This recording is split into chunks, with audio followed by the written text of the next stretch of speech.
Seats. Join me in the pledge.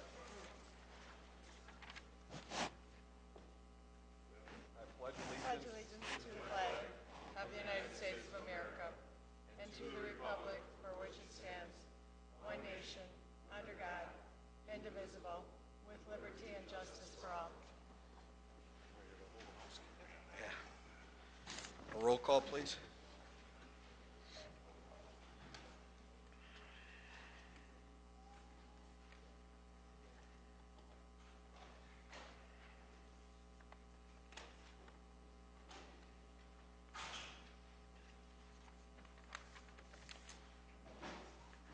Supervisor Kohlmeyer, Supervisor Grady, and Supervisor Arrington have called in and will be excused for this evening's meeting.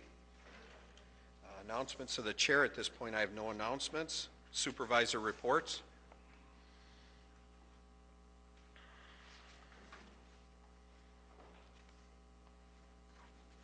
What? Oh, citizens' comments. Citizens' comments? Okay. We want to hear from you. At 1775 19th Avenue, and I'm here just to offer an invitation to you tonight and kind of make you aware of the Homeless Awareness and Prevention Partnership Subcommittee of the Emergency Services Network. The Emergency Services Network is a group of agency representatives who get together and address the needs in our community of emergency services. And if you've never heard of us before, you can Google Emergency Services Network. We have a website that is a one-stop shop for services in Kenosha, and it's been around for a very long time. But anyway, twice a year we are required by HUD to do a count of the homeless individuals in Kenosha County. And we count those that are sheltered in the shelters and the transitional programs, but we also do a street count, and that's why I'm here tonight. I'm here to invite all of you to consider participating in that street count. The hours are not good, but they won't interfere with any kind of meetings that you might have, I can promise you that. We will have two separate counting times, and the first one, we have an orientation that starts at 10:30 p.m. and counting goes from 11 until 2 in the morning. And the second orientation is at 2:30 a.m. and the next count goes until 6 in the morning. We have crews that will go out. If you're a first-time counter, we'd never send you without someone who has experience to go out. We've kind of mapped out areas within the city, and actually this year we have a representative from the county who is interested in trying to do a county count. The problem is we never get enough volunteers to really do an adequate job. So she's going to run the county count, and I actually have some volunteers who are going to go out there. Needless to say, they're not going to be scavenging across the whole entire county and being able to find everyone who might be out there who's living in a car or under a bush or whatever, but we do the best that we can do given the volunteers that we have. In addition to counting, we provide care packages for the individuals that we do run across. We have volunteers throughout the community. Actually, this year we had an elementary school, what was the name of that school? Grant School had a penny drive, and they raised some money, and the money was given to the Emergency Services Network to purchase toiletries and things of that nature, socks, whatever that we've given in the past. And McDonald's has contributed some $1 certificates for the care packages as well. So we figured if we actually offer the individuals who are living on the street something, they might make themselves more visible to us, because we are convinced that it gets out on the street that the count is coming up and everybody kind of disappears. But anyway, if you are interested or would like more information about this, please feel free to call me at my work number, 652-1846.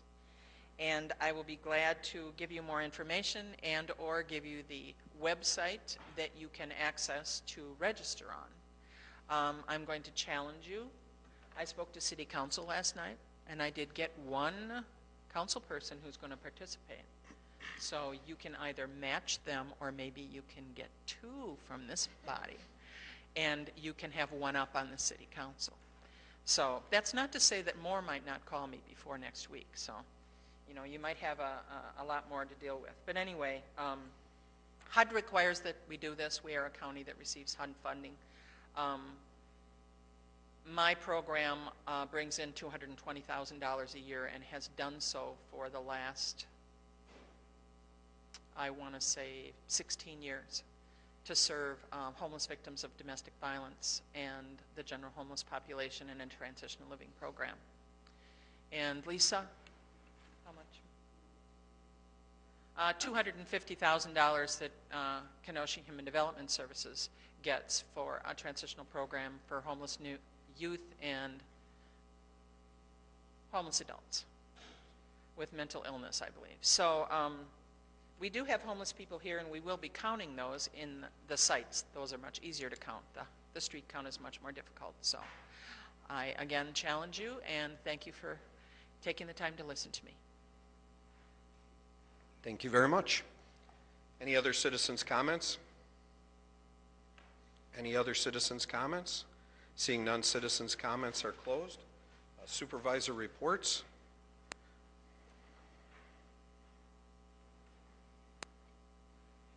Supervisor Brunick. Thank you, Mr. Chairman. On July 11th, I went to the Western Kenosha County Transit Stakeholders meeting. This was a follow-up. It's an annual meeting that the Western Kenosha County Bus Service has to give us an update on what is going on.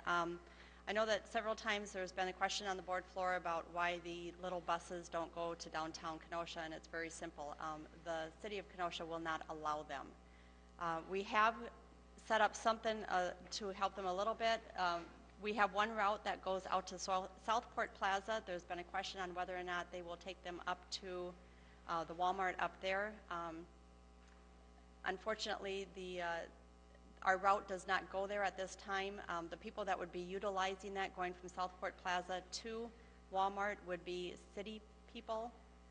We do have something set up as a fare share, but unfortunately, if it was the Western Kenosha County buses that were picking up the people at Southport Plaza and taking them up to Walmart, we would not get any revenue from that. That revenue would actually stay with the city because that's where the rider originated at. So we do have a fare share set up where the riders can originate in the city, transfer at Southport Plaza, and take it all the way out to the county. But unfortunately, we do not get any of that revenue. That's just the way it was set up. The good news is that we did finish putting the wraps on the buses. If anyone's seen the buses, they are nicely wrapped with blue and green now. The ridership went from 3,500 last year to 4,800 this year, and we attribute that probably to the wraps. And this is per quarter that we're having these riderships. That's the largest that we've had since 2007 when this was implemented. Some of the things that are happening on here when they do their surveys, we found out that most of the people are either going to Silver Lake or out to Twin Lakes. That's the heaviest populated areas. The ages of the riders, the most utilized are from the age of 25 to 54. And 58% of those people do have driver's licenses, but they prefer to take the bus. Most of them are not disabled, so they don't have a problem getting on and off the bus. And the largest purpose of the trip is multi-purpose, where they'll make several different stops before they return home on their round trip. The second largest is actually for work. Only about 8% is being utilized for medical transportation. There's other portions in here where there's social at 12%, school at 6%, and shopping is at 13%. We find that 50% of the people that are utilizing these buses are utilizing it 10 times or more per month, and that 86% of them are doing round trips instead of one-ways. So that was just a very interesting piece of information that they gave us throughout the whole meeting. But there's still a lot of work to do on this, and they are losing part of their funding pretty soon, so we need to find another way to come up with some funding, whether they decrease their ridership or their route service, or if they start charging more. However, I have given them some suggestions. I've talked to Carolyn Felt on several occasions, and I was in on this during the beginning stages of the Western Kenosha County Bus Transits. One of the things that they need to do is try to look outside the box, and I know that a lot of the parents that are working double shifts or whatever, their children that are at schools after the school ends that day, there are programs that are that are taking place at the schools. Bus service cannot pick them up after the school ends unless the taxpayers are paying for that. Kenosha County cannot go in and pick up the students after the school if there is a regular bus route. So I have made the suggestion that they contact the Western Kenosha County school system and see if maybe they can set up a bus service that takes these students after their programs back to their regular bus stops, and we think that that might increase some of the ridership and some of the revenue. And that was it. Thank you. Thank you. I have a quick question for you. Do you know if the buses that pick people up at Southport, if they go out to the business parks, the county business parks? Because Supervisor Rose had an issue with that, I don't know, a year ago, and I just wondered if we had tied into that. No, it doesn't tie into that. That would be Pleasant Prairie. Okay. All right. Thank you very much. Supervisor Elverman. Thank you, Mr. Chairman. I'm just going to hit a couple highlights, happy highlights as far as the facilities and parks and golf. As everyone knows, the parks have been very busy with the hot summer weather. Our beaches have been packed. But the golf courses also, when you get into weather like this, they don't have down days, and they have been doing quite well as far as attendance. And the biggest change that we've seen, and something that we've been stressing to them for the last 3 years, is when we get a customer in the parking lot, we want to try to keep that customer. And we want to try to get the most finances out of that customer, and that's occurring now. We are up per customer in the golf courses anywhere between 88 cents and like $1.20 per experience. And the fish fries that we started 2 years ago have become a big hit because we installed new, better equipment to serve the customer. And actually our fish fries are up 77%. I mean, that's huge. And getting rave reviews out of Brightondale and Petrifying Springs. So those are two positive things that are happening. We're up on the per customer experience as far as their spending. Our rounds are up, our revenues are up, and the fish fry is becoming a fairly profitable deal. Many things with facilities, nothing of high impact at this time. I did want to comment on our highway worker that was injured in a highway accident that I'm sure you all read about in the paper. It was on Highway P in the town of Randall. Very straight piece of road, very well marked with numerous orange signs. Bright orange sign on the tractor that he was riding that was hit. No skid marks. Middle of the day, early, mid-morning. I was like 3 minutes behind that accident. And the highway department said there'd be numerous citations. And I just hope that, the good point is our worker miraculously wasn't seriously injured. He was tested at the hospital, released that day. There's a full-size piece of highway equipment, a tractor that has a roller behind it that was probably totaled. It was cut in half by a RAV4. So you know what the impact was, what the speed was, and what the competency of that driver was. So it shows you when you see fines double in work zones. This was just total inattentive driving, and I'm hoping that the district attorney and the sheriff's department does do numerous things there. But luckily our worker is home, but at this point not able to work. Thank you. Thank you, Supervisor Elverman. Seeing no other lights, we'll move on to old business.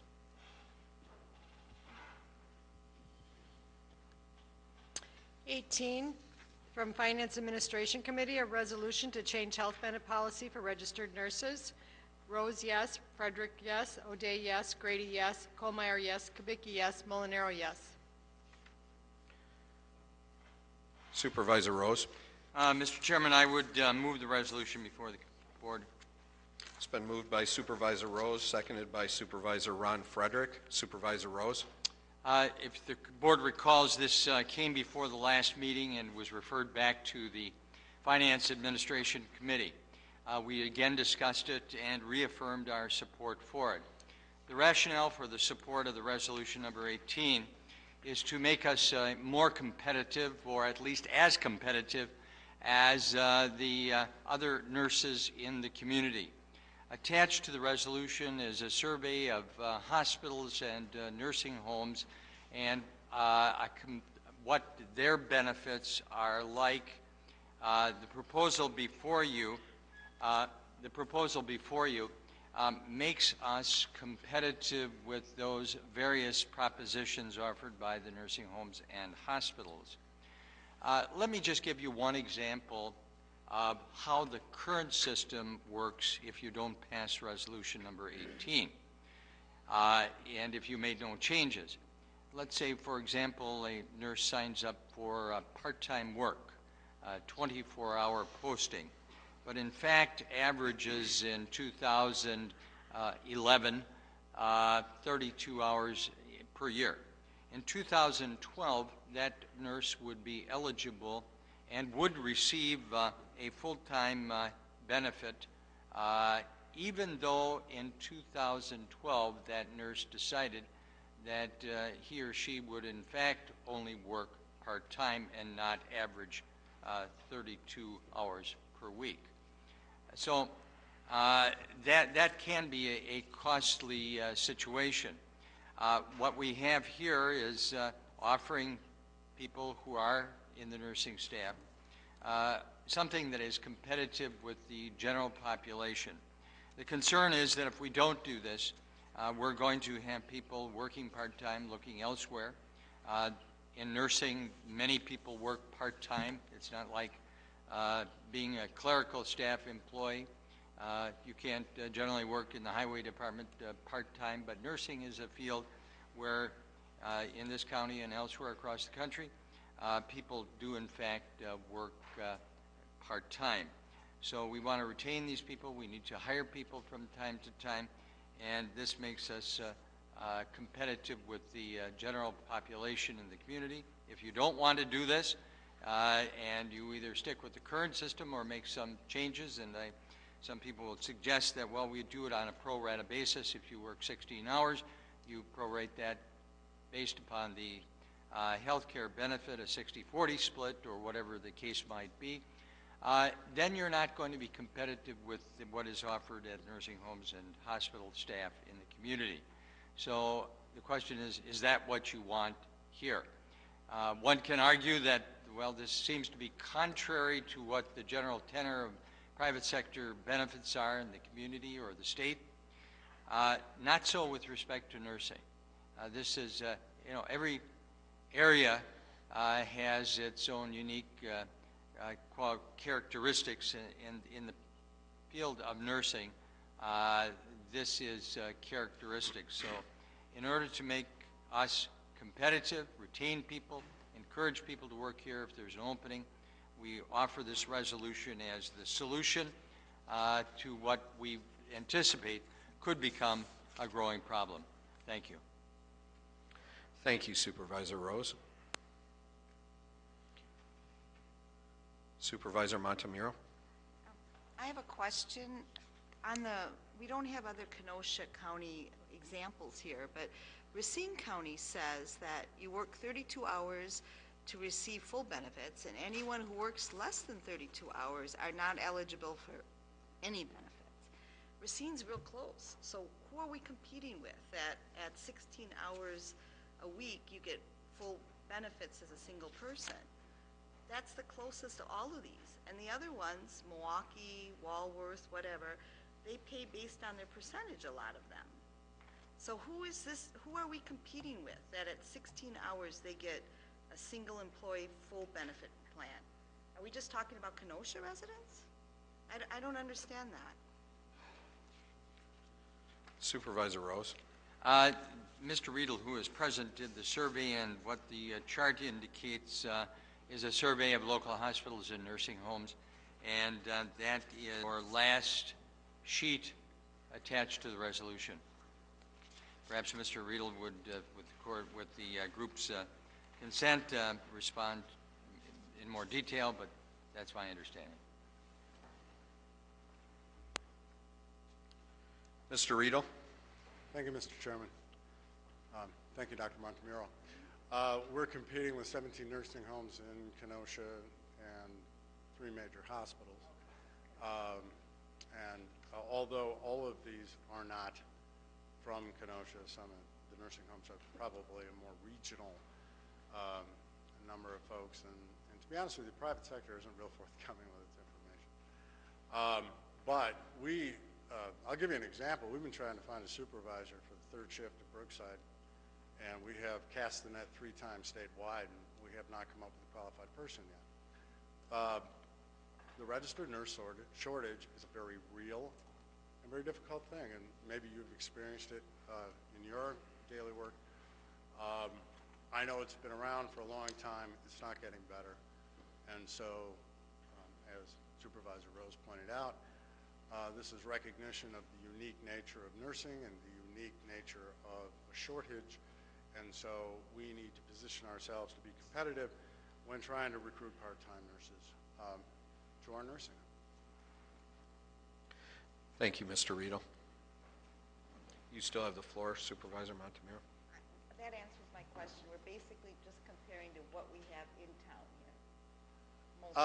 No, not really. I mean, I don't know how Racine gets away with that, to be honest with you. Maybe they don't run part-time nurses.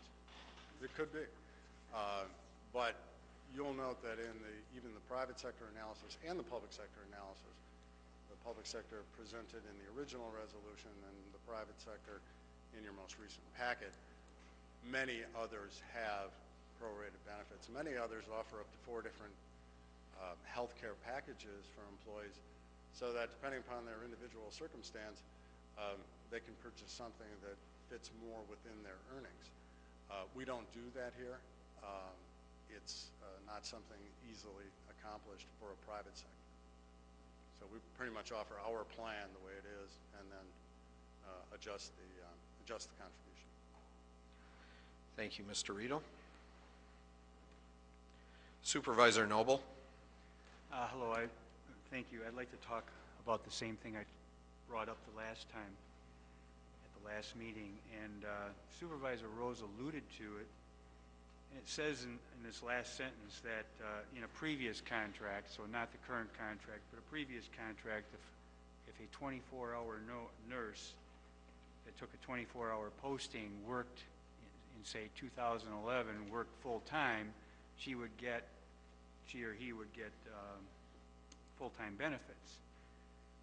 And he said, but look, the problem with that is if a nurse decides that they don't want to work full-time in 2012, they still get full-time benefits. It's been my understanding that a nurse doesn't get to decide. If they take a 24-hour posting and they're scheduled for 40 hours, they can't say, hey, hold the phone, I only have a 24-hour posting, I don't want to work. Am I right or wrong about that? Mr. Riedel? When you take a job with Kenosha County and you accept a posting, all of our postings say the same thing. You can be expected to work up to 40 hours. Right, and as it happens, unless things have changed in the very, very recently, what happens is because there's a shortage of nurses, they post for 24 hours, work them 40, and pay them benefits for 24. All I'm saying is if we're gonna do that, the decent thing to do is to give them full-time benefits. If we're gonna work people, if we're gonna post 24-hour postings and work them full-time, pay them full-time benefits. And you ask how Racine gets away with that? Well, theirs simply says if you work 32 hours or more, you get full-time benefits. That's all I'm saying. If you work 30 hours or more, give them full-time benefits. I actually think we lose nurses that take 24-hour postings for two reasons. And I have I have knowledge of this topic. Some nurses take a 24-hour posting because they only really want to work 24 hours. And they end up getting stuck working 40 hours and they get burned out. Other nurses work 24 hours but want the full-time benefits, but there are no 40-hour postings, so they take the 24-hour posting, want full-time benefits, and they end up working full-time, but they don't get full-time benefits. So we basically have two type of employees, and neither one of them are going to be happy with the way we are conducting business right now. That's all I have to say. Thank you, Supervisor Noble. Supervisor Skalitsky. Thank you, Mr. Chairman. I have a couple questions. Since when is 32 hours a full week? Whatever happened to 40? And the other thing is, I just want to make sure that I understand that we're not asking part-time nor full-time employees to contribute anything to their health care premium. I want to confirm that because there's been debate on this floor previously about setting a precedent for other county employees that if we want to have them start contributing, that we can't do it. It would be unfair. Now, if this is a special case and we're going to treat it as such, okay, I can understand that. But I don't want to hear later on down the road about how it wouldn't be fair to treat other employees because the nurses don't have to contribute anything. So I'd like confirmation on that. Also, I read in here that they're under contract till the end of this year. Is this an adjustment that'll happen immediately? Or is it something at the end of the year? If it's at the end of the year, the contract's up, why aren't we considering adjusting that for 2013? I'm certain I'll have some additional questions as the discussion goes on. Thank you. Thank you, Supervisor Skalitsky. Mr. Riedel, would you like to respond to those questions? The answer to your question is a 16-hour employee will get a single plan with the copays and deductibles that are required of all of our employees, and it may have the opportunity to buy up based on a prorated value of the number of hours worked. So a 16-hour employee would be eligible for a single plan, paying 21% through copays and deductibles. And then on top of that would pay a premium contribution for the difference between a family plan and a single plan if that employee had wanted to do that. So that is, I believe that's the answer to your first question. Remind me of the second. Whether or not this is going to be a special case that would be exclusive to this shortage, which is been identified as a shortage, and not come up as a rationale for why we wouldn't have other segments of the workforce contributing to the premium. And also, I want to get some clarification. We may be going back and forth. Yeah, that's fine. Here, okay. I think I understood you to say that you understood that the nurses were still under contract. They are not. Their contract expired at the end of last year, and so they are without a contract. During the course of the change between a contract-driven management and a policy-driven management, there was discussion about part-time and benefits and proration, and that really is what drives this, okay, is that there was a call to have very clear definition of what is prorated benefits and how they should be managed. And and I'm not demeaning clerical employees, so don't misrepresent me, but for a clerical employee, a straight dollar for hour proration is adequate. It's fair. It's good. For someone who carries the credentials, the certification, the unique ability of a nurse, and in this environment that we've defined as being a nursing shortage, it's important to remain competitive. And compared with our competitors, we need to have a little better benefit than what we would offer a straight part-time employee who was working as a entry-level clerical, for example. No, and I appreciate what you're saying. I'm not demeaning. I understand this is a skilled profession, no doubt about it, highly exclusive. The other question, or ones that come up, is you talk about, okay, they work 16 and they can qualify. Where's that schedule as far as qualification? Do they have to work, for instance, they sign up for 16 or 24 and they're working 30 or 35 hours a week? Is it for a month? Is it for 3 months? Is it for 6 months? Where is it that they then qualify for a greater benefit, and I don't know if at a reduced cost, but a greater benefit at the same cost? You understand my question? I think so. So I'll take a shot at it, and if Okay. I miss, you'll let me know. Supervisor Noble is right. When schedules come out, based on the availability of nurses and other things, and vacations and illnesses, particularly prolonged illnesses, what we call an A&S leave, schedules may include more hours than what you're posted for. And when you sign up to work for us, there is a clause in your posting, and it says may work up to 40 hours. Now, you can petition not to have to work a particular shift or two during that month, and we're flexible enough to do that.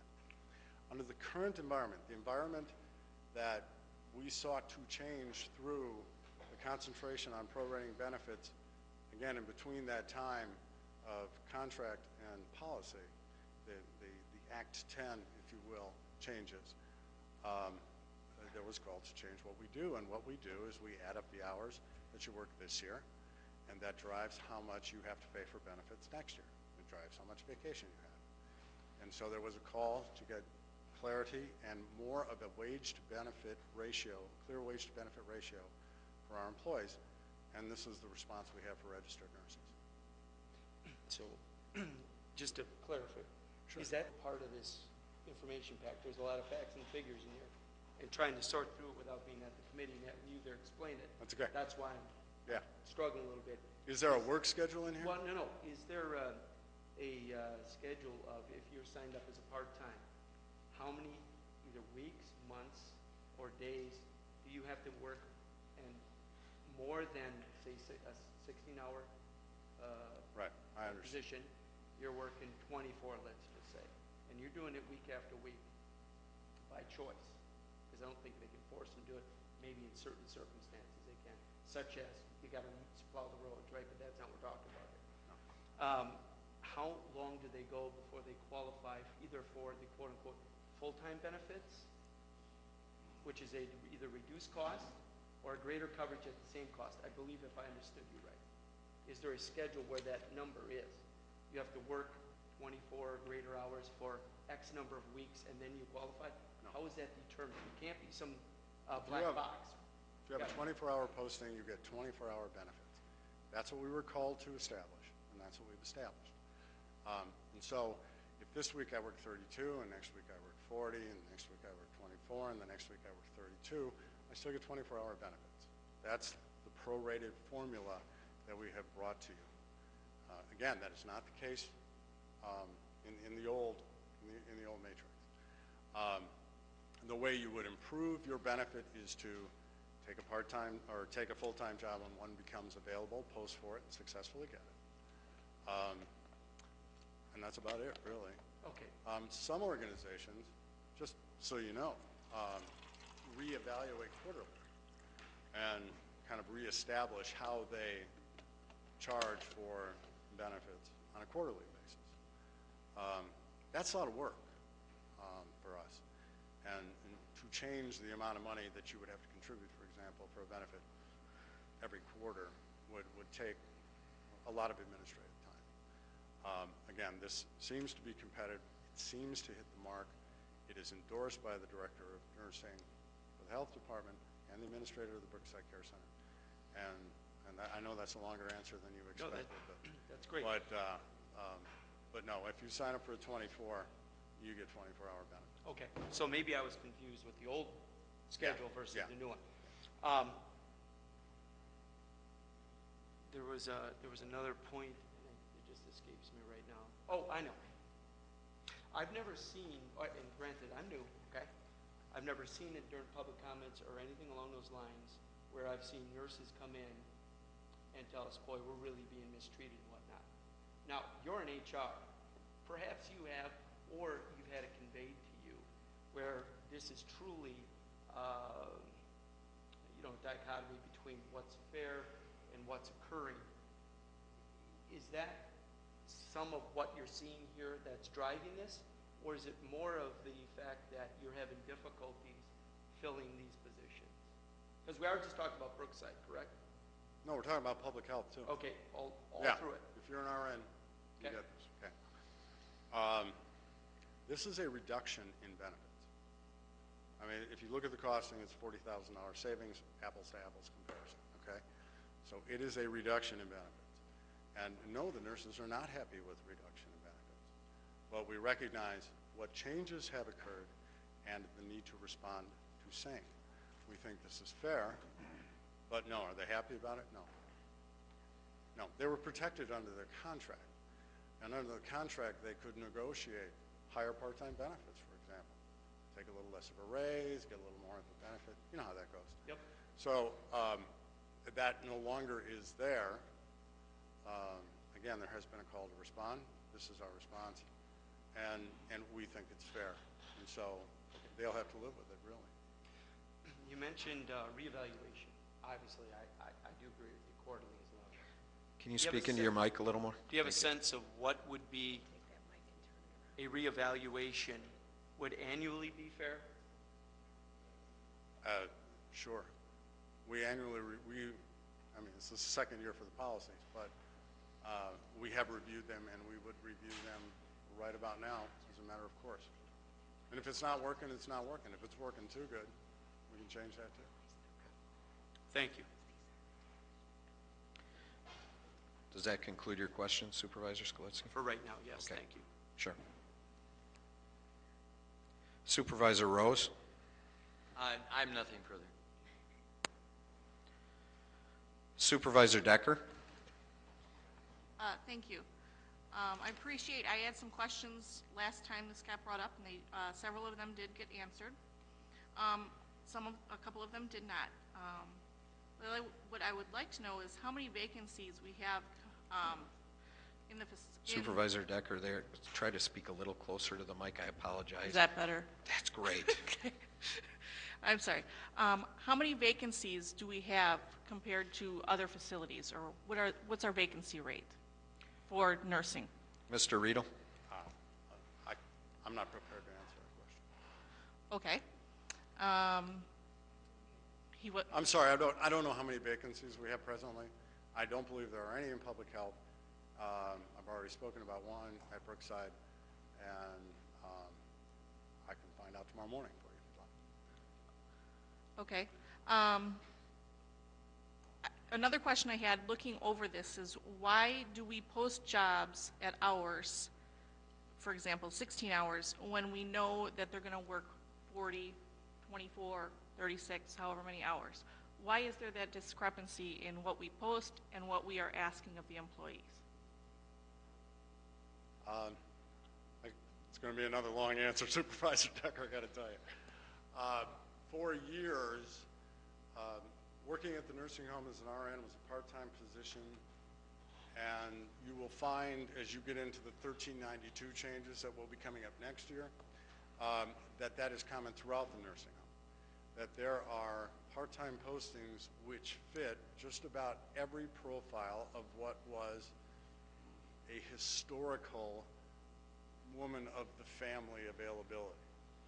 And so, as archaic as that sounds, it provided holes for people who had the required education, experience, etc., to come in, pick up a couple of hours, either over the weekend, evenings, anytime, because we always have work at the nursing home. And so that's where this kind of odd configuration is. We have 8-hour postings. We have people who take jobs that work 8 hours a week. And to convert from that to what you might call a more streamlined or 32-hour a week or standardized kind of posting, I am told by those a lot smarter than I am when it comes to scheduling nursing homes that is a huge, massive challenge that they're not prepared to take on at the moment. So, and because it's 24/7, it is convenient to have flexible people who work short bursts of time that can maybe work one day a weekend, and so that would be a 8-hour posting or a 16 or something like that. So it's kind of an evolutionary answer to your question rather than why, why don't we change it? And we have probably the best administrator in the state working at the Brookside Care Center now, and if she, if she says it's really hard, I believe her. So we're looking to do the best we can with what we have. Also, when you approve the budget, you'll find that all of those different configurations are part of the approved budget. Okay, thank you. Are the different postings, do they have different pay rates? Basically, like, does a 16-hour get paid differently than a 32-hour or a 40-hour? No.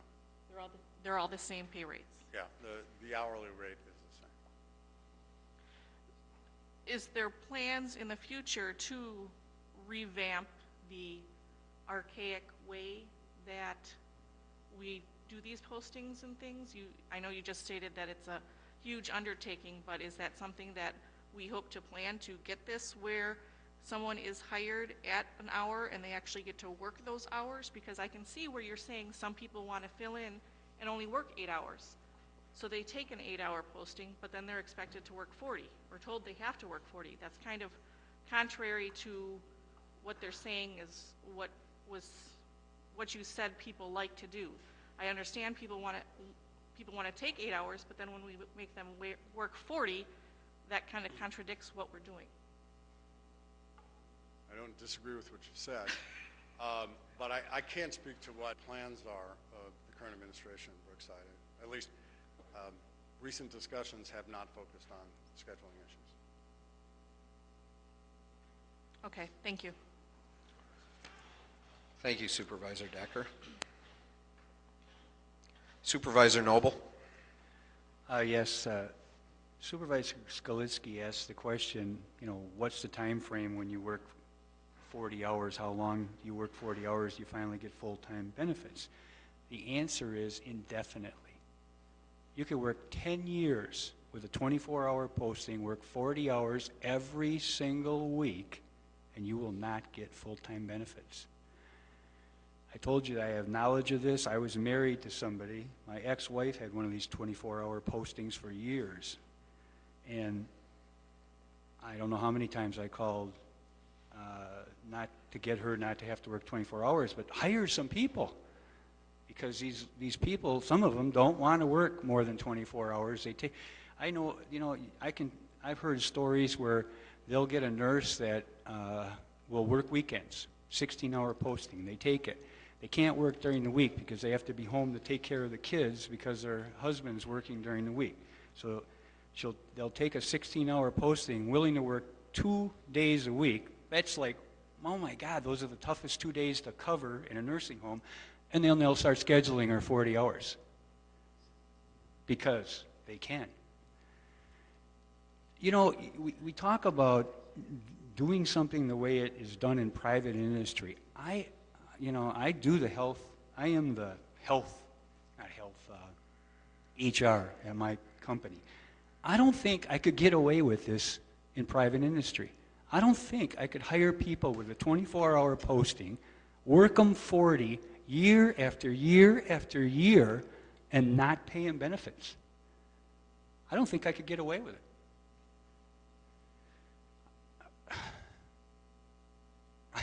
That's another one. I was interviewing somebody for a job. It's a little off the topic if you want to cut me off, but I'm just telling you how government sometimes gets away with stuff you can't get away with in private industry. I interviewed somebody that worked for the state of Wisconsin for a 24-hour posting, and then she worked for an agency for 16 hours, doing the same job, never left her desk, and didn't get any health insurance because she was only working supposedly 24 hours. Couldn't get away with that in the private industry either. Thank you, Supervisor Noble. Supervisor Ron Frederick. I have a question. I thought I put it on. Move the mic up, Ron. Wasn't it explained to me, Mr. Reidel, that at the meeting that if someone worked 16 hours or had a 16-hour posting, and for a year they averaged 24 hours. That the next year, they got the 24-hour benefit schedule? Yes. Mr. Riedel? I thought, is That's that what right? we're getting away from that. But that's the way it exists. And I thought Supervisor Rose said the same thing. I thought he said that. So what you're asking is if they can work 40 hours and never get the full-time benefit, if they work a year and they average 24, they'll go to the 24-hour benefit level, right, for the next year? Is that right? They work 40 every week this year, and they hold a 24-hour posting. In 2013, they get 24-hour benefit. Okay, so that doesn't mean they're forever going to get that. They're going to get that the following year if they average it the previous year, right? Correct. Well, So I don't know what you're talking about as far as not getting full-time benefits eventually.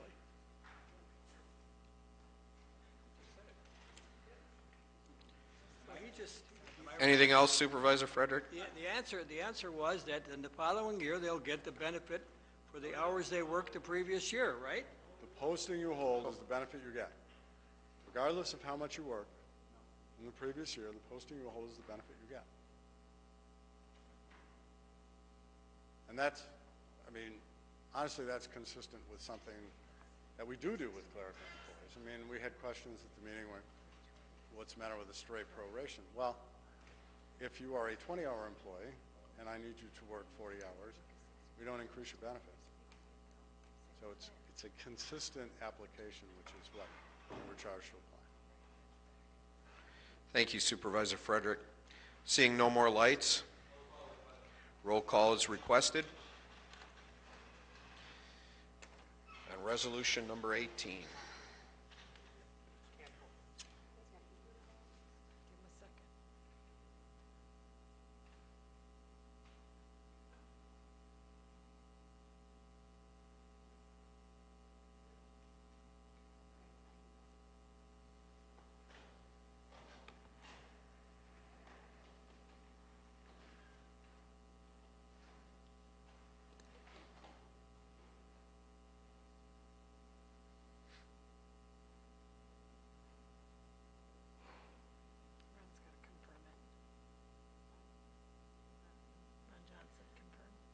Ron Johnson, hit confirm.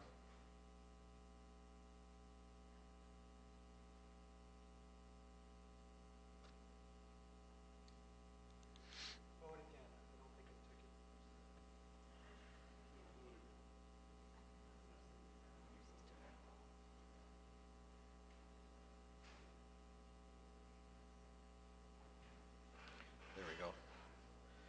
Resolution 18 passes.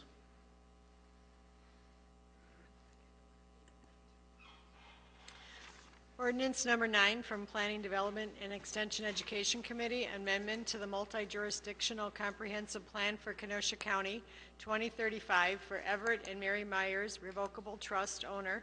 Request an amendment to the adopted land use plan map for Kenosha County 2035, map 65 of the comprehensive plan, from farmland protection to suburban density residential in the town of Paris. Submitted by Brunig, yes. Decker, yes. Underhill, yes. Dodge, yes. Skalitsky, yes. Supervisor Brunig. Thank you, Mr. Chairman. I move ordinance number 9. It's been moved by Supervisor Brunig, seconded by Supervisor Underhill. Supervisor Brunig. Mr. Chairman, this property is located on the south side of County Trunk Highway A, 7th Street, approximately a quarter mile east of the intersection with County Trunk Highway MB, 136th Avenue. The request is for an amendment to the adopted land use plan map for Kenosha County 2035, map 65 of the comprehensive plan, from farmland protection to suburban density residential on a portion of the property. The town of Paris recommended approval of the request. Thank you, Supervisor Brunig. Seeing no lights, all those in favor of passing ordinance number 9, say aye. Aye. Any opposed? That is passed. Ordinance 10 from Planning Development and Extension Education Committee regarding Everett and Mary Myers owner. Request a rezoning from A1 Agricultural Preservation District and C2 Upland Resource Conservancy District to A1 Agricultural Preservation District, C2 Upland Resource Conservancy District, and R2 Suburban Single Family Residential District in the town of Paris. Brunig, yes. Decker, yes. Underhill, yes. Dodge, yes. Skalitsky, yes. Supervisor Brunig. Move ordinance number 10. Ordinance number 10 is moved by Supervisor Brunig, seconded by Supervisor Dodge. Supervisor Brunig. Thank you, Mr. Chairman. Unfortunately, I am not able to group all these together because these need to be read separately by the state, but I'll try to make this as quickly as possible. This one, the rezoning would allow for an existing residence to be subdivided from the farm. The town of Paris recommended approval of the request. Thank you, Supervisor Brunig. Seeing no lights, all those in favor of ordinance 10, please say aye. Aye. Any opposed? Ordinance number 10 is passed.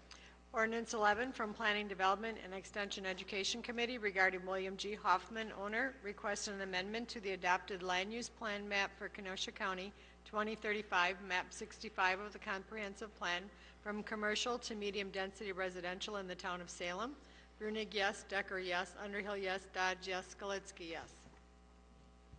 Supervisor Brunig. Move ordinance number 11. Ordinance number 11 is moved by Supervisor Brunig, seconded by Supervisor Dodge. Supervisor Brunig. Thank you, Mr. Chairman. This property is located on the south side of 114th Street, approximately 0.1 miles east of 308th Avenue. The request is for the amendment to the adopted land use plan map for Kenosha County 2035, map 65 of the comprehensive plan, from commercial to medium density residential. The town of Salem recommended approval of the request. This agenda item, resolution number 33, corresponds to this item. Thank you, Supervisor Brunig. Seeing no lights, all those in favor? Aye. Any opposed? That ordinance is passed. Ordinance 12 from Planning Development and Extension Education Committee regarding William G. Hoffman, owner, requests a rezoning from B2 Community Business District to R4 Urban Single Family Residential District in the town of Salem. Brunig, yes. Decker, yes. Underhill, yes. Dodge, yes. Skalitsky, yes. Supervisor Brunig. Ordinance number 12. Ordinance number 12 is moved by Supervisor Brunig, seconded by Supervisor Skalitsky. Supervisor Brunig. Mr. Chairman, the request is for a rezoning from B2 Community Business District to R4 Urban Single Family Residential District. The rezoning would bring the non-conforming use into compliance to allow for repair to the foundation and a sunroom addition. The town of Salem recommended approval of the request. Thank you, Supervisor Brunig. Seeing no lights, all those in favor of passing ordinance number 12, say aye. Aye. Any opposed? That is passed. Resolution 27 from Executive Committee, a resolution, first reading to required, from Executive Committee, a resolution to repeal Chapter ET of the Kenosha County Policy Manual pertaining to ethics. Resolution 28 from Judiciary and Law Committee regarding activity control license, Shadow Hill Ranch. Esposito, yes. Ronald Johnson, yes. Boyd Frederick, yes. Arrington, excused. Anita Johnson, yes. Montemiro, yes. Noble, yes. Supervisor Esposito.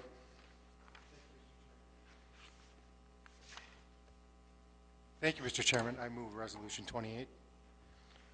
Resolution 28 is moved by Supervisor Esposito, seconded by Supervisor Anita Johnson. Supervisor Esposito.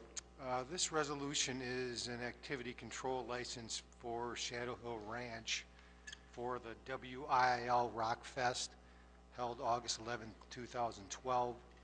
It is a one-day event. It coincides with the activity control license that they had last year after Country Thunder. I urge your approval. Thank you. Thank you, Supervisor Esposito. Seeing no lights, all those in favor of Resolution 28, please say aye. Aye. Any opposed? Resolution 28 is passed.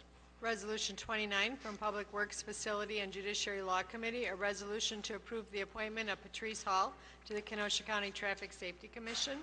Elverman, yes. Noble, yes. Dodge, yes. Nudo, yes. Skalitsky, yes. Esposito, yes. Ron Johnson, yes. Boyd Frederick, yes. Arrington, excused.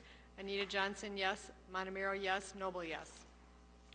Supervisor Alverman. Thank you, Mr. Chairman. I'd move Resolution 29. Resolution 29 has been moved by Supervisor Alverman, seconded by Supervisor Nudo. Supervisor Alverman. Mr. Chairman, Patrice Hall is the Kenosha County Medical Examiner. The appointment is for our Kenosha County Traffic Safety Commission, and she would serve as a medical representative on that commission without pay for a 3-year term. If you look at the credentials, the need. There's no better person to serve than our medical examiner on that, so I would urge everyone's approval. Thank you, Supervisor Alverman. Seeing no lights, all those in favor? Aye. Any opposed? Resolution 29 passes. Resolution 30 from Human Services and Finance Administration Committee, a resolution to replace the Department of Human Services Division of Children and Family Services Social Worker Support Specialist with a social work position.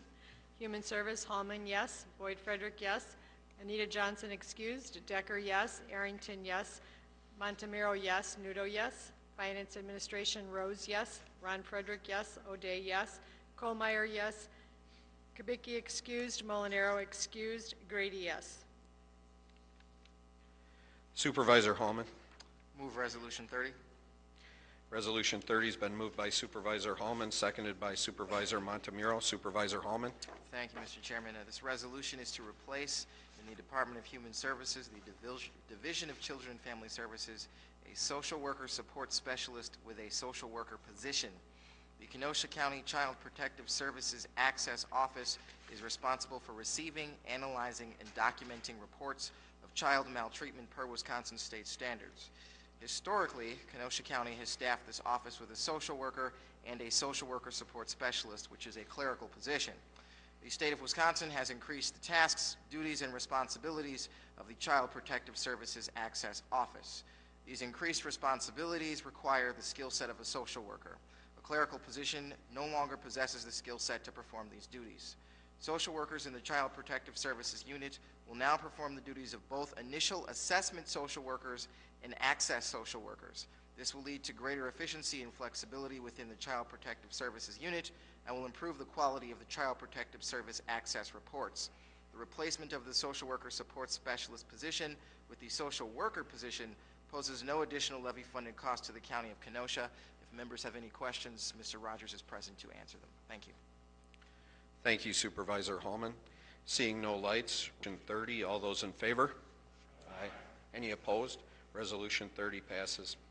Resolution 31 from Planning Development and Extension Education and Finance Administration Committee, a resolution authorizing Kenosha County Cooperation Agreement for Community Development Block Grant Program. Brunig, yes. Decker, yes. Underhill excused. Dodge, yes. Skalitsky, yes. Rose, yes. Ron Frederick, yes. O'Day, yes. Grady, yes. Kohlmeyer, yes. Kubicki excused. Molinaro excused. Supervisor Brunig. Move resolution number 31. Resolution 31 has been moved by Supervisor Brunig, seconded by Supervisor Dodge. Supervisor Brunig. Thank you, Mr. Chairman. This resolution is authorizing Kenosha County to enter into cooperation agreement for Community Development Block Grant Program. The U.S. Department of Housing and Urban Development and the Wisconsin Department of Administration has restructured the Small City CDBG Housing Rehabilitation Program. There is expected to be about $750,000 available annually to the 10 counties in a newly created consortium for this grant program. CDBG funding would be available for homeowners of low to moderate incomes for such items as new roof, well, or similar rehab projects. Since 1985, Kenosha County has received Small City CDBG housing rehabilitation funding that has been used to capitalize the Kenosha County Housing Authority revolving fund loan program. The Housing Authority has outstanding loans and cash on hand of approximately $1.2 million. The restructured Small City CDBG program would be in addition to the current revolving loan fund program. The Wisconsin DOA has requested that the resolution be adopted no later than July 31st of this year. This item was also reviewed by the Finance Administration Committee, and this has also been announced twice on the board floor. Thank you. Thank you, Supervisor Brunig. Seeing no lights, Resolution 31 is before us. All those in favor? Aye. Aye. Any opposed? Resolution 31 passes. Resolution 32 from Planning Development and Extension Education Committee requests to approve the appointment of Kay Kirkin to serve on the Kenosha County Board of Adjustments. Brunig, yes. Decker, yes. Underhill, yes. Dodge, yes. Skalitsky, yes. Supervisor Brunig. Move resolution number 32. It's been moved by Supervisor Brunig for Resolution 32, seconded by Supervisor Decker. Supervisor Brunig. Thank you, Mr. Chairman. This resolution would approve the appointment of Kay Corrigan to the Kenosha County Board of Adjustments until June 30th of 2017. The appointment was referred to the Planning, Development, and Extension Education Committee for review and recommendation. The PDEC reviewed this county executive appointment at their meeting of July 11th, 2012. The Planning, Development, and Extension Education Committee recommends approval of the appointment. She has outstanding attendance. Thank you. Thank you, Supervisor Brunig. Seeing no lights, Resolution 32, all those in favor? Aye. Any opposed? Resolution 32 is passed. Resolution 33 from Planning, Development, and Extension Education Committee regarding amendment to the multi-jurisdictional comprehensive plan for Kenosha County 2035 for William G. Hoffman, owner. Request an amendment to the adopted land use plan map for Kenosha County 2035, map 65 of the comprehensive plan from commercial to medium density residential in the town of Salem. Brunig, yes. Decker, yes. Underhill, yes. Dodge, yes. Skalitsky, yes. Is there a question, Supervisor Noble? Do we have a question?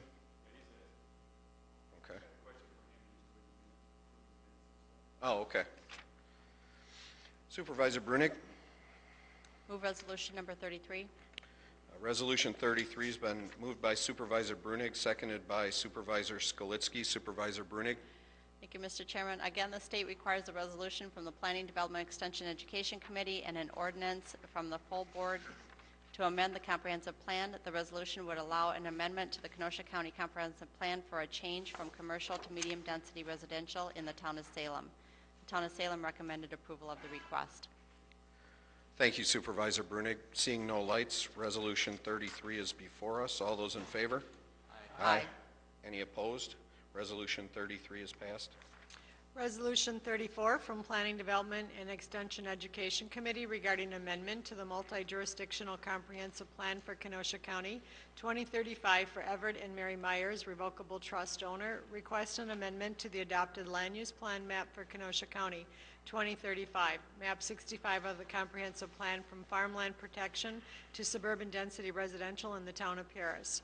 Brunig, yes. Decker, yes. Underhill, yes. Dodge, yes. Skalitsky, yes. Supervisor Brunig? Move resolution number 34. Resolution 34 has been moved by Supervisor Brunig, seconded by Supervisor Underhill. Supervisor Brunig? Mr. Chairman, the state requires a resolution from the Planning, Development, Extension, Education Committee and an ordinance from the full county board to amend the comprehensive plan. The resolution would allow an amendment to the Kenosha County Comprehensive Plan for the change from farmland protection to suburban density residential in the town of Paris. The town of Paris recommended approval of the request. Thank you, Supervisor Brunig. Seeing no lights, Resolution 34 is before us. All those in favor? Aye. Any opposed? Resolution 34 is passed. Summons and complaint. Gina Miller, property damage medical expenses. Refer to the Corporation Council. Supervisor Hallman, Jobs Town Hall and New County Board System. Supervisor Hallman? Thank you, Mr. Chairman. The hour is late and I'm tired, so I'll try to make this quick. I'll start the video and sound system. I know there have been a lot of questions and some criticism about the functionality of the system. For those who are unfamiliar, last term there was a committee that was put together for the purpose of making a recommendation about a new voting video and sound system. That committee comprised of myself as its chair, Supervisor Boyd Frederick, Supervisor Underhill, former Supervisor Gail Gantz, former Supervisor John Grulich, our County Clerk Mary Krebs, and a member of our Kenosha IT department who is no longer with us, Mr. Carl Samuelson. The current system that we are using was chosen really for three reasons. First, it fit well within our budget, and second, it met the current demands of what some of the vocal county supervisors were looking for, but it also provided room for opportunities for development and growth. And it's really more than just a voting system. It's really about having multimedia capabilities in addition to voting. And I think we accomplished that task with the present system that we have. What was not known at that time would be what adjustments would be needed to satisfy the individual tastes of supervisors. So, for example, over the course of the last 2 months, some of you have actually had your microphones tweaked so that we could hear you a little bit better. They've made some other adjustments to some of the speakers in the room so that you could hear one another. Just small details like that, that because this is a historic building, there were certain limitations with the wiring in terms of what we could and couldn't do.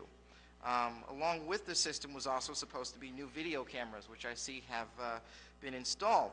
And the reasoning for that was to reduce the need for our county staff from the clerk's office to move around the room from camera to camera. It's also to reduce the amount of staff time needed to convert our meetings, which used to be taped on VHS, and then it would take 10, 15, 20, sometimes 30 hours to get them into an electronic video format so it could be posted online. The cameras that we have now, we can upload like that and go.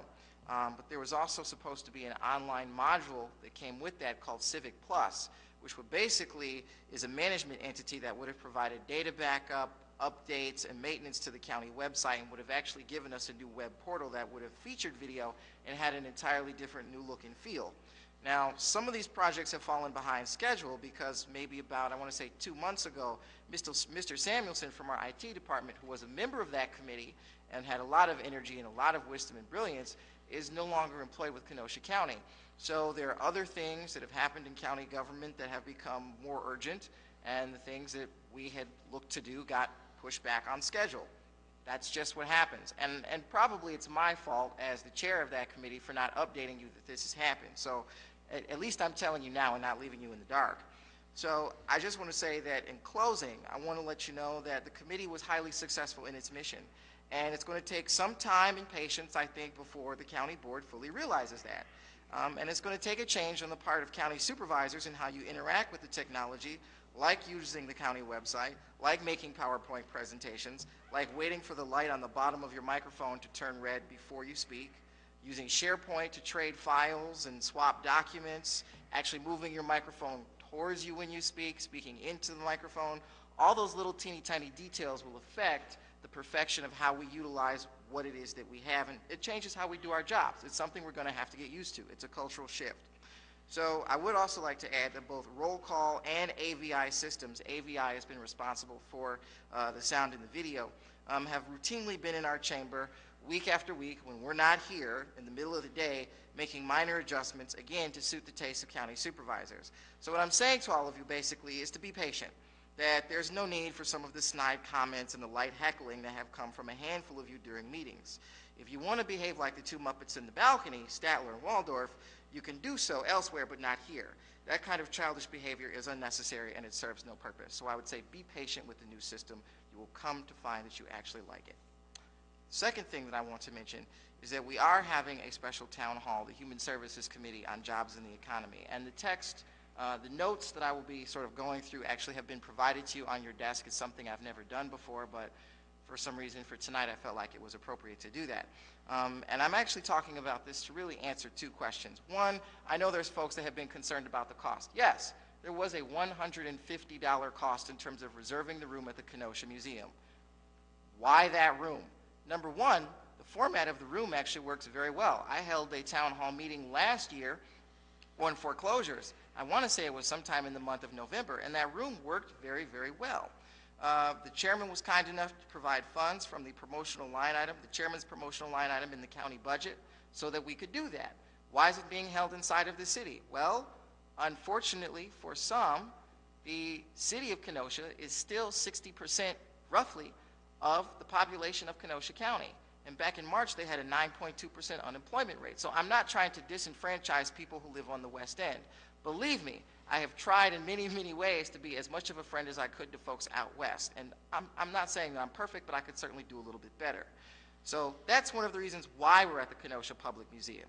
The location works, and it's a good thing. So basically, why do this? And the answer is really simple. The big, big issue that we all face is jobs in the economy. Everybody's talking about it. So if you look at from my notes here, item number 6, basically the Kenosha County Job Center staff briefed the Human Services Committee about unemployment. And at the time, our unemployment rate was 8.3, but that number doesn't include folks who have been discouraged from working or people who are underemployed, like perhaps even myself. And a person looking for work could be looking for months and months and months and months and not find anything. And so, of course, they'd probably stop looking and they wouldn't be reflected in that number. So some things that you need to know is basically in 2011, Wisconsin had the nation's highest unemployment rate for African Americans.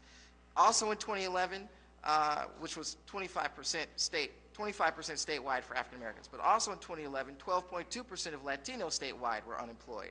Wisconsin women currently earn 77.8 cents to every dollar a male makes. On a monthly basis, roughly 100 families in Kenosha County face foreclosure. So you can expect by the end of this year that number will be somewhere in the neighborhood of about 1,200 to 1,300. It's averaging between roughly about the upper 80s all the way up into 110, 115 a month. That's a very serious problem. You have 16,700 citizens of Kenosha County, roughly 10%, and I think that number actually might be low given where it comes from, that don't have health insurance. Half of the students in Kenosha Unified live in poverty and qualify for free and reduced meals. That's a serious problem. We've got a handful of millionaires in this community, but what they bring in doesn't speak for all of us. So we've got to look at some of these other things in terms of assessing what our actual economic picture really is. Young people, 17 to 25, ages 17 to 25, in this nation have an unemployment rate that's twice as high as the national average. That's a very serious problem. And between 2007 and 2010, this comes from the Federal Reserve, there was a nationwide drop in before-tax family income of roughly 10%. That's a problem. And this is not noted on here, but recently the state of Wisconsin changed the earned income tax credit so that it is no longer benchmarked to inflation. That's a problem. So basically what I'm saying is, that's why we do this. These are things that affect people. These are not just children, they're not just adults, these are folks who are in some cases veterans. These are your future police and firefighters, your future accountants, doctors, lawyers. And so it behooves us to pay attention to this stuff as civic leaders. So that's why we're hosting this town hall. That is why we are doing this. And if you take a look at the Kenosha County Workforce Profile put together by the Wisconsin Department of Workforce Development, Wandy Mazo, who does this work, who helped put that together, will be present. If you look at it, it actually says that Kenosha County is dependent upon other counties for jobs, and that the low wages that we have are directly attributed to our low educational attainment. That is the phrase that is used, low educational attainment. That's a problem. I heard this past week about a gentleman who worked at Abbott who had a PhD in molecular biology, and they laid him off 4 months ago. And the way that his contract is stipulated, he can't really go anyplace else looking for work and talk about what he did.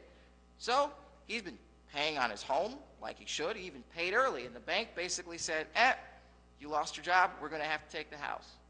So he's like, you can have it. And he walked away. He's not a city of Kenosha resident. He doesn't live in my district. And he doesn't live in Pleasant Prairie. He lives out on the West End. He's not the only one. I had a woman call me about a year ago. She had a master's in public health administration, and she could not find work. So she left. So this is why we're doing this. This is why we're talking about this. Because we haven't looked our citizens in the eye and said, here's what's going on. We've talked about it internally here and there, but we've never actually informed our citizens and said, this is what the picture looks like. I think if we do that, you might find that they actually trust us a little more. We might be able to do some things that maybe we weren't able to do before. And informed citizenry has a lot of benefits, and I think that that's something that we need to improve on, is informing our citizens. You need only look to our latest discussion about levy limits to see that. So thank you, and I look forward to seeing you all out on Monday, July 23rd at 7 o'clock at the Kenosha Public Museum. And if there is anything that I can do to be more accommodating to folks on the West End with this or any other item, please don't hesitate to let me know, and I hope this puts any questions or concerns that folks have to rest. Thank you. Thank you, Supervisor Holman. Question, Mr. Chairman. Supervisor Molinaro. I believe the answer was yes when it was asked last time. Has the installer of the system that we're tweaking, and they're spending all kinds of time here apparently adjusting to my specific personality and others and how this wireless microphone works, have they been paid in full? To the best of my knowledge, yes, and we're operating under the maintenance agreement. Well, it's not maintenance, it's installation. I don't know why on earth we paid them in full if they haven't completed the installation. Other question is, we asked last time about getting the speaking order up on the board. Where does that sit? That's absolute, fundamental, never should have been paid. Simple not even a discussion point. Supervisor Molinaro, I'll give you a response to that. I talked with IT, and there was some concern that there could be differences between what actually is on the board of who presses their button first and what comes up on the screen, and we've had that happen. So until I can be confident that what's up on the screen is going to match what's here, I'm going to go with acknowledging people in the order that they push their button from here. Well, then I suggest we get the company back here immediately to get this resolved. And they, again, should not have been paid given the condition of this system. It has nothing to do with whether good decision or bad decision, support, don't support, trust, non-trust. The system doesn't work properly yet. They shouldn't have been paid, period. Thank you, and I appreciate the report from Supervisor. Thank you, Supervisor Molinaro. Supervisor Montemuro. Excuse me, Chairman, but I have a quick question. Did we go right over Resolution 27, the ethic one? Did we start and not? What happened there? That needs a second reading, so that'll come back before us at the next meeting. Okay, and in the meantime, could we see those, the different policies? Where would we see what this change is? You Is there a can way to look it contact up? Corporation Counsel, and they'll be happy to provide you with any information you need. Thank you, Chairman.